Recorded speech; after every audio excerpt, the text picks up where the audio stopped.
Welcome to We Hack Purple podcast, where each week, month, a few months in a row, we talk with someone from information security and they tell us all about their job, what they do, trends we see, etc. And this season, season 3, is all about application security, which no one is surprised about because I'm Tanya Janca, I'm your host, and I'm completely obsessed with AppSec. This episode, just like most of our episodes for quite a while, are sponsored by Bright Security. With me today, I have Gemma Moore. Welcome, Gemma. Hi, Tanya. Thanks for having me. Thanks so much for agreeing to be on. This is awesome. We were introduced by this lovely person named Rachel, and so I was really excited when you said yes to be on the show. Um, could you tell the audience a bit about yourself? Because if I do it, I won't do as good of a job. No problem. So my name is Gemma Moore. I'm a director of the information security consultancy Cybersecurity. I've been a penetration tester, well, for longer than I care to remember, so about 20 years now. And probably for the last sort of 2/3 of that time, I've developed a very keen interest in red teaming. And that's, I guess, one of the really interesting areas or growth areas in pen testing is red teaming. So, I've got a very technical background. I've been working in application penetration testing, infrastructure penetration testing, red teaming, all sorts for, well, longer than I care to think. um, so audience members, you can totally tell why I want to have Gemma on. So could you, so for our audience members, so most of them work in application security or information security, but not all of them, and some of them are quite new to the cybers. Is there a chance you could define what red teaming is? And then maybe we could talk about the difference between pen testing and red teaming because they're not the same. That's why there's two different names for them. Yeah, absolutely. The problem, one of the big problems we have in sort of offensive security actually is the terminology we use because it means different things to different people. So when I say this is what pen testing is or this is what red teaming is, someone is going to disagree with me, probably quite vociferously, and that's okay because we haven't really got good definitions. But generally, when we're talking about pen testing or penetration testing, we're talking about taking some sort of defined scope. It might be an application you've developed or a piece of infrastructure or a network. And we're trying to go through the technology and we're trying to find all the vulnerabilities we can in the technology that might lead to some sort of compromise of confidentiality or integrity or availability. And we're using a very defined methodology, trying to get full coverage, trying to find all the things that might be wrong in that defined scope. And red teaming is a bit different because we go outside of technology. So with red teaming, we're not talking about sort of attacking a defined scope. We're talking about a whole organization or a whole business and putting ourselves in the shoes of the attacker and trying to attack that business exactly the same way an attacker would. So we define ourselves an objective to get to, which is it's not going to be, find all the vulnerabilities in this network. It's going to be, retrieve a record from this particular customer database. That's your objective. That's the thing you're trying to do. Mhm. And you are involving people, you're involving process, you're also involving technology, but you're basically going further than technology and you're trying to draw an attack path from an initial point, acting like the adversary. It's normally like an external criminal gang, or it might be, a nation state threat actor, or it might be, a malicious insider. And you're trying to join up all the dots to draw an attack path that gets you to your objective, at the same time evading the detect and response capability that you're going up against. So, it all comes from sort of military jargon and the red team and the blue team in military exercises, and it's still got this kind of, competition aspect to it because we're normally working against the blue team and trying to evade them. But because there's so many different aspects, it's really very different to pen testing in the way you approach it. Yeah, I agree completely. And also, yep, sounds very military. Yeah. Uh, I don't know if that's encouraging or if that puts people off, but so I feel like there's different risks in pen testing versus red teaming. What do you think? undoubtedly that is true. So penetration testing, because you're within a defined scope, you can pretty much isolate where your area of influence is while you're doing a penetration test, and you can do that really easily. So Yes, there's always risks when you do a penetration test that, you might find a really fragile old server and you might scan that fragile old server and it might fall over. Or there might be an undocumented feature in an application that might delete all the content when you spider it. I mean, that sounds ridiculous, but it has happened. And, how can you predict these things happen? Things happen. But with red teaming, it's a lot harder to actually put the boundaries in place around where your risks are because inherently it is a more risky activity. So if you think about when you're attacking an organization as an adversary, what you normally start with is sending somebody a piece of malware or trying to get malware a foothold into an organization, either by emailing them malware or getting them to visit a website and installing it that way, or sending them something physical that they plug into their machine, or stealing their credentials. You're looking to gain some sort of execution on their machine. But if you think about the ways that we as an adversary can sort of simulate that, normally we're sending someone a link through some route or sending them an email. But if you think about email just as a good example, well, if I send you an email, Tanya, you can forward it on to anyone else in the world. Yeah. And if I've put malware in that email that I forwarded you and you send it on to, I don't know, your mate down the road, well, suddenly the malware that I meant for you is now with your mate down the road. He might work for another company, have a completely different Oh, laptop. yeah. You've lost control of the thing, the implant, your piece of malware. Now, your criminals don't care, we have to. So, we need to make sure that if we send you malware, it can only run for you and, it will only run on your systems at the right time with the right permissions. A whole bunch of risk management around there. And that's just getting a foothold in the first place. Another problem that you have is that you can't necessarily, if you're looking to run a red team so that you can assess how well your other teams detect and respond to things, you can't tell them about it. So you've got this risk of escalation. And you need to work out, okay, how high, if someone detects an attack going on, how high up our command tree inside our organization do we let this go before we go, okay, guys, it was an exercise, it's okay, it's not actually an attack. Because if you get that wrong, you can waste so much money with lawyers, meetings with regulators, all sorts of contracts. So even contracts. So if you've got, for example, detect and response capability managed by an outsourced service provider, um, if they are charging you every time they are doing some sort of out of hours investigation and they see an alert out of hours, you have to weigh up how much money am I willing to spend to work out whether they can respond to this, because it's going to cost you to test that because they're going to charge you for it, obviously. So Yeah. all these sorts of things, you don't have to think about this in a pen test, but you've really got to think about it when you're doing a red team. And that makes managing a red team exercise complicated, but also incredibly good fun. I I never even thought of most of those things. I have a friend who's a very, very tiny woman, and she did a physical pen test and she got arrested. She showed them her get out Ooh. of jail card, and they were like, "We don't care that you have some stupid letter. Everyone owns a printer." And so she sent me a picture of her in the back of a police car. She's like, "This is how my day's going. How's your day going?" Yeah, that's another one that I didn't mention, but yeah, we always have a get out of jail letter, but really we never wanted to get to the point where the police are called. But things can go wrong like that. I heard a story. It's anecdotal. I don't know how true it is, but someone who was in a store after hours, having managed to socially engineer their way in, and nearly got shot.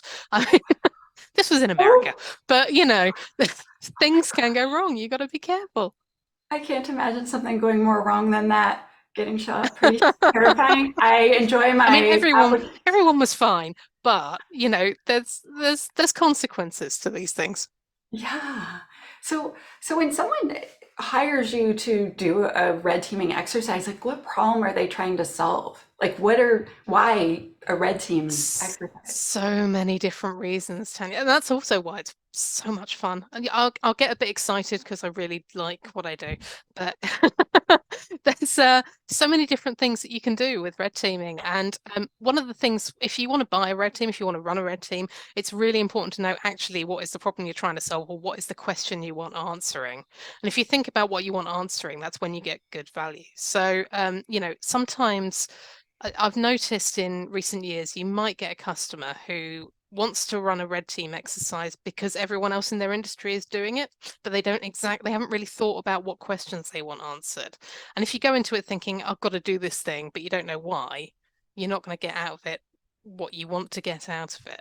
But there's so many things red teaming can do to you. So one of the really important things is validating controls. So companies can spend millions, literally millions and millions on controls that are designed to either prevent compromise happening or detect a compromise or isolate systems, this detecting and responding automatically.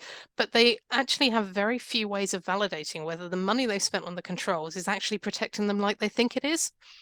Red teaming, you can go up against those controls. You can see where are the gaps. Is this thing that we're paying millions for actually protecting us like we think it is? Are there things we haven't thought about? Is there a way into our network that we've not protected at all because we haven't spent the money on it? Are there assumptions that we've made that are completely incorrect?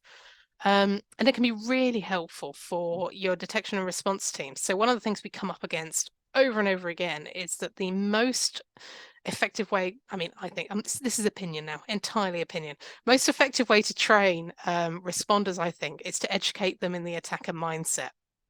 If your responders know how attackers work and how they think, they're much better at chasing us down, finding us, stopping us from taking the next step. Because as soon as they see us take the first two steps, they know where we're going to try and go next. And if you run a red team against your blue team, and this is the important bit, properly debrief your blue team at the end, that's really important. Yeah. You can teach them what we did and why we did it and how we thought that way, and then they can start thinking that way themselves, and then they start joining up the dots between different systems and different attack chains, and they will stop doing things like what have I seen in the past? You've got an AV product, it gives you an alert for malware. The AV product puts in a notification in the logging platform that says, we found a piece of malware, but we've removed it, we've isolated it, it's okay. Quite often that kind of alert, if you're not thinking like an attacker, you just tick it off and go, we've resolved that. We don't need to worry about that anymore. It's been removed. The Yeah. threat is not the piece of software, it's not the piece of malware, it's the person that put it there. And if you Oh, find that, it's like, all right, well, what did they do next? What was their next file that they put up there in the application or whatever it was? What did that one do? And they haven't thought, oh, well, that one didn't trigger AV. It's like, okay, well, the second one didn't trigger AV. What is that file doing? Why is it there?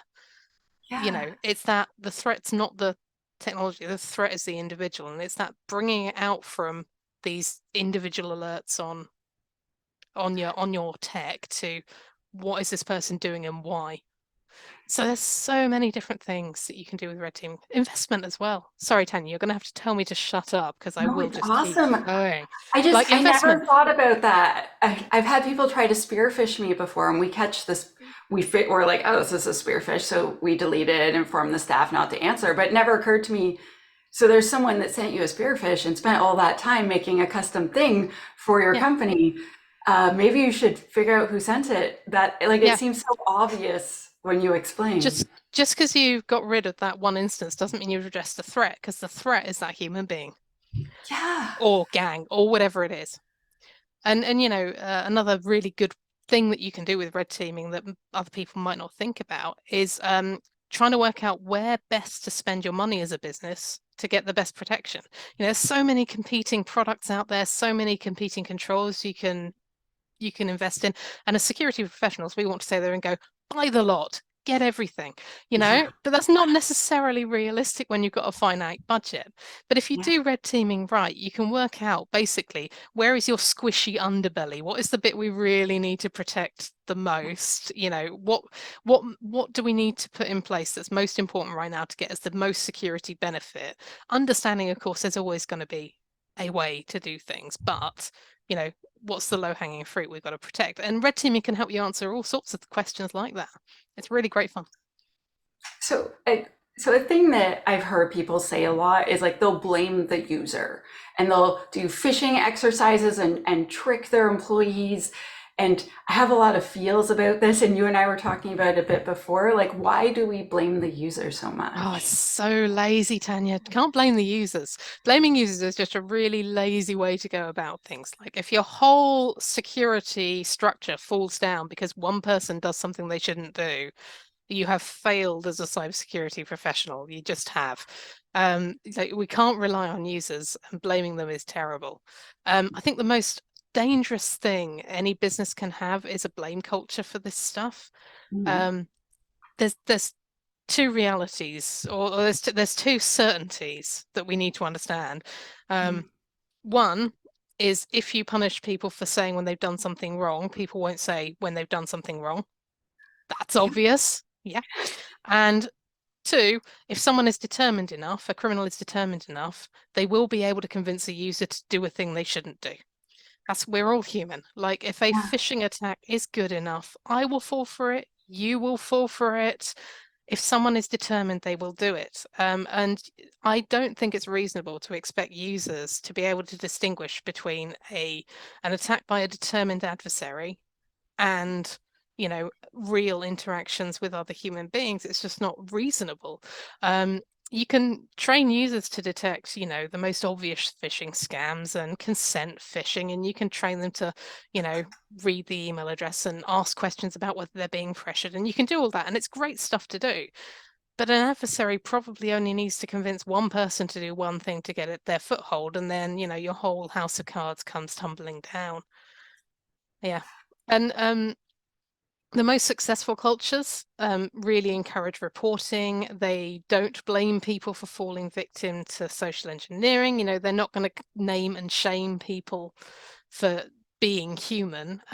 You know, the only indication you might have as a defender, if you've got an adversary who's really sophisticated, if they know what they're doing, if they've done their research, if they've tried before, if they've got two-way interaction going, they've got a proper conversation with their target. The only information that you might get that something is amiss might be that user going home, mulling it over, thinking about it, going, I don't feel quite right about whatever this conversation was, or I feel a bit funny about the thing that happened last week. I might want to talk about, I should probably talk about this. And then, they'll talk to their line manager or they'll talk to you as a security team and say, this thing happened and I don't quite know. I thought it was fine at the time, but I don't know if I did the right thing. That might be the only indication you get, might be your only chance to detect that something has happened. And if you make people scared to report stuff, you're just on a loser. Yeah, yeah, I feel so. I teach secure coding training a lot, and the last half hour of the day is always if you see something, say something. Your security team will never be angry with you. If you report 5 things and 4 of them end up being false positives, but like you were honestly report, but then the fifth one that you reported, you could have been the person that saved thousands of dollars or hundreds of thousands or even millions. You could be the person that stopped that attack. That's exactly it. And you can't underestimate as well. Um, yeah, how emotional people get when they feel they've done something wrong. That's another thing we have to be really mindful of when we're doing this. We've got to be really careful about people's feelings. That's not naturally something you do in cybersecurity. But if you're running phishing or something, you can really upset people if you cause them to do something, then they find out they've been manipulated, which is basically, let's face it, being lied to. Nobody likes that. And if you're doing that on behalf of their employer, it's even less savory. And then, if you wanted a malicious insider, well, that's how you get a malicious insider. I mean, it's it's it's a real minefield when you get right down into the weeds of it. But again, Yeah, a fun one. no, I agree with you so much. I have another question because, Mm. because I can. Um, so red teaming and penetration testing, like over time, it's been changing, right? Like back in the day when you started, it's very different to now. Can you like tell us maybe a bit about how it's changed or changing? It's so different. I mean, it's in some ways it's come full circle because 20 years ago when we did a penetration test, methodologies for penetration testing were much less mature. So a penetration test 20 years ago probably more closely resembles what a red team is today for an organization, because you used to sort of, I can't even explain exactly what we used to do because it was so different from today. But you'd rock up and you'd do some scanning and you'd find some stuff wrong and you'd go boom, boom, boom, and we got domain admin, and then we left and we came back next year and we did it again. And it was like, okay, and that's what we did. And that we weren't following. I mean, we were trying to follow methodologies, but the methodologies were much less mature, and it was all infrastructure, and we were still interested in perimeter firewall configuration and all this sort of stuff, because we still found ways into internal networks directly from the internet, which you tend not to find these days. It's still possible, but people know about firewalls these days. Maybe 20 years ago they didn't know about firewalls the same way. But the really interesting thing about how all of it is changing is basically infrastructure, and the pandemic has changed this completely as well. Infrastructure has completely changed. Infrastructure these days, if you're building something new, if you're doing zero trust, it's not really a thing anymore. People aren't buying tin. So if you think about a business that's building a new function, new application function these days, what they're probably doing is bolting together a whole bunch of software as a service services through federation routes and API interactions and all sorts of different components bolted together to do a thing that's got a front end on it. And they don't have any servers, they don't have a network. It's all API tokens, and infrastructure is now applications, you know, Yes. and infrastructure as code. Like, you never used to have code that built you infrastructure. I mean, you'd have scripts and things that bolted stuff together, and you'd have automation and cron jobs and all sorts of stuff. But now we have infrastructure as code, and we have application security principles in infrastructure. And all the application security stuff now is part of how you actually build a network, a piece of infrastructure, a service, effectively. So it's all gone massively into this sort of application space, if you like. Yeah. But the infrastructure principles are still important, because under the covers, obviously, it's all still there, because we say it's in the cloud, but the cloud is tin. It's just, whose tin is it? It's not yours anymore. And Yeah. that prevents you with a whole bunch of problems, Tanya, because authority. Who can grant you authority to do stuff when your thing that you're trying to do stuff against is a bunch of software as a service platforms? That is, now I'm asking you the question. There's no good answer to it. Oh, yeah. Generally, like clients ask me about that a lot, and I'm like, I'm not a pen tester. I'm an AppSec person. You don't want me to scope your pen test. But I'm like, you need permission. If you're going to test a third party thing, like if it's a SaaS product, it's not yours. You have Yeah, to ask permission. And a lot of them are going to say no. no. Yeah, exactly. That's the thing. And that's your problem if you're trying to do a red team or a pen test against these massively federated, bolted together components. You need permission from every single one. Every single one of them's got different terms of service, may well be in different jurisdictions. So, you've got other legal issues to deal with there in terms of what is the law where this thing is based, and data handling as well. And where is the personal data? Which jurisdiction is it in? What are the regulations that apply? What can you do? What can't you do? It is horrendously complicated, such that, when you've got one of these to test, probably your scoping process is as long, if not longer than the actual penetration test, because you need to get all of those things right before you can do any testing of it. Yes. And your company does more than just pen testing, right? So, like when you go in, you're not just like, this is how I will smash your stuff, but also you could probably offer advice on like here to here is not secure. This is what you could do. And Yeah. So we do penetration testing, we do red teaming and all the outputs from that.